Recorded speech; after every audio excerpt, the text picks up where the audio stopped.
Alright guys, Rebecca back for the next episode of the Monday Mr. Money Mustache Motivation. He's a popular financial independence retire early blogger. Mondays is my day to share a blog post of his on my channel. As always, I link to the blog post that we read in the description box down below if you'd like to learn more about Mr. Money Mustache. Today's blog post is from September 6, 2012. This one is titled, Does Peak Happiness Really Come at $75,000 per year? There's quite a bit of interesting stuff circulating in the mainstream media these days on the topic of personal finance. You've got whiny articles where high-income people with terrible spending habits talk about the crushing cost of living these days and how we're the first generation that will never be able to retire, wah wah. Then there is the debt angle. Consumer debt has been rising as a percentage of income for decades, as increasing numbers of people are fooled into trading future freedom for current overspending. In the US, this debt escalation is temporarily on pause due to the after effects of the great financial crash, but in other countries, including Canada, the party has continued.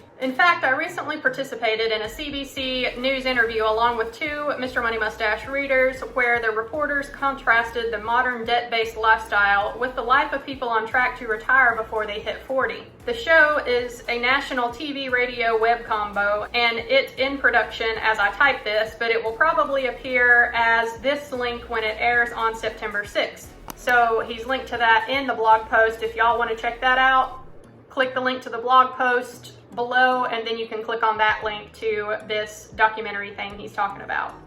Student loan debt has joined the fray, racking up at record levels as universities raise tuition at rates faster than general inflation. Meanwhile, economically uneducated students and parents select out-of-state and private schools with higher tuitions and live far from frugal lives during those 4 years, resulting in a fairly large loan balances upon graduation. School debt has become a popular feature in U.S. media to the point where my friend No More Harvard Debt has become a national TV personality just by making the effort to pay off his Harvard Business School debt at a reasonably quick pace, as opposed to stretching it out over decades like many people do while simultaneously buying cars, houses, iPads for themselves. Joe from No More Harvard Debt did the right thing by realizing that, you pay off your debts first before buying additional stuff. But the practice is so rare these days that you get to be on TV if you do it. Finally, there is the occasional counterpoint in the media where psychologists and other researchers pipe up and suggest that maybe we're all chasing the wrong dream and that just perhaps our goal should not be to earn the maximum possible income at all costs. Stories like these are always controversial because when you ask U.S. residents whether they would rather have more free time or more money, they always say more money. One of the concepts that pops up in these discussions is that peak happiness occurs at $75,000 per year. The basic idea is that studies and surveys show that households don't get noticeably happier when they exceed this threshold of earnings, and thus we should all relax because $75,000 is a pretty attainable goal, much less than we thought we even needed to survive.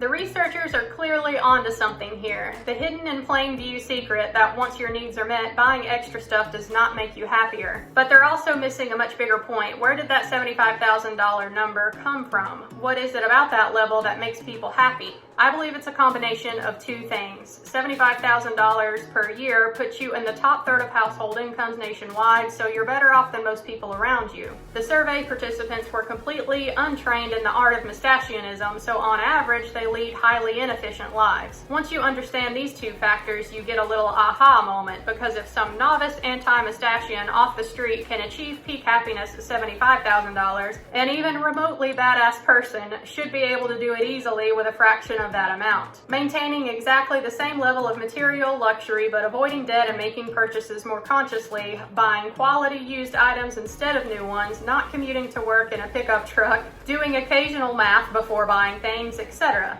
Maintaining exactly the same level of material luxury but avoiding debt and making purchases more consciously can generally cut a person's annual expenditures by at least 50%. So we're down to $37,500. Moving to the next level of avoiding unnecessary stuff in the first place, owning one car and a bike instead of two cars, living close to where you work, and tinkering just a bit with minimalism can probably cut 10 to 20 grand off that already reduced figure. So in other words, the $75,000 peak happiness number is a measure of social social norms rather than the actual usefulness of that much money. If median income were lower, and especially consumer insatiability, the amount you need for peak happiness would be lower too. Therefore, the purpose of this blog is to allow you to fine-tune your own peak happiness number to whatever you need it to be, to allow you to heap on the added boost of complete financial independence.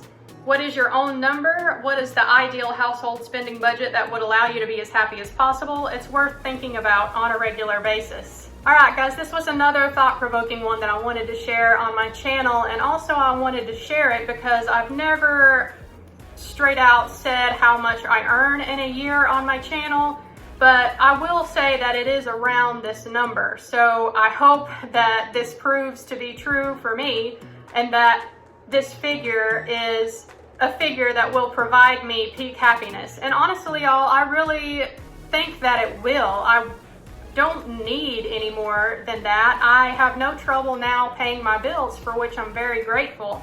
But I think also once I get my consumer debts completely paid off, then I'm going to be really happy with how high my savings rate becomes and how much extra money I'll have available to invest. That should really help push the accelerator pedal towards my journey to FIRE. So I wanted to share this one to look back on in the future whenever I do have those debts paid off, and then I can take a look at what my savings rate is in the future and whether or not this income is still providing me peak happiness. So let me know what you thought of this one down in the comments below, and I'll catch y'all next Monday for the next episode of the Monday Mr. Money Mustache Motivation. Thanks for watching, y'all. Bye.